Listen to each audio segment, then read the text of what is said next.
যে খবরে নজর রাখবো, টালা থানার ওসিকে নিয়ে আসা হয়েছে বিআর সিং হাসপাতালে। সেখানে মেডিকেলের জন্য তাকে নিয়ে আসা হয়েছে। আজই সিবিআই তাকে গ্রেফতার করেছে।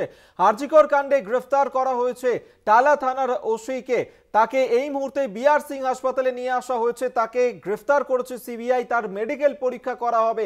সিজিও কমপ্লেক্স থেকে সরাসরি বিআর সিং হাসপাতালে নিয়ে আসা হয়েছে টালা থানার ওসিকে। আরজিকর কাণ্ডে যার ভূমিকা নিয়ে প্রশ্ন উঠতে শুরু করেছিল, যার ভূমিকা বিতর্কের মুখে পড়েছিল, সেই টালা থানার ওসিকে পরপর জিজ্ঞাসাবাদ করে সিবিআইয়ের আধিকারিকরা এবং তারপরেই তাকে গ্রেফতার করা হয়েছে। এই মুহূর্তে সিজিও কমপ্লেক্স থেকে সরাসরি বিআর সিং হাসপাতালে নিয়ে আসা হয়েছে টালা থানার ওসিকে। সেই ছবি এই মুহূর্তে দেখাচ্ছি আপনাদেরকে।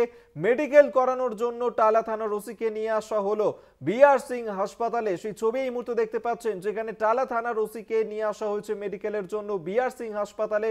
গ্রেফতার করে তাকে কেন্দ্রীয় তদন্তকারী সংস্থা সিবিআই। আরজিকর কাণ্ডে গ্রেফতার করে টালা থানার ওসিকে। দীর্ঘক্ষণ ধরে তাকে জিজ্ঞাসাবাদ করা হয়। সেই জিজ্ঞাসাবাদ পর্বের পরেই এবার তাকে গ্রেফতার করে তাকে নিয়ে আসা হয়েছে তার মেডিকেলের জন্য বিআর সিং হাসপাতালে। এই মুহূর্তে টালা থানার ওসিকে নিয়ে আসা হয়েছে। সেই ছবি এই মুহূর্তে দেখাচ্ছি আপনাদেরকে।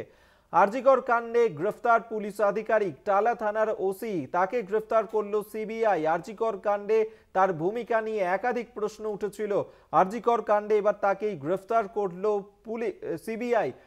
সিবিআই তাকে গ্রেফতার করেছে। টালা থানার ওসিকে গ্রেফতার করেছে সিবিআই। এই মুহূর্তে তাকে নিয়ে আসা হয়েছে বিআর সিং হাসপাতালে তার মেডিকেলের জন্য।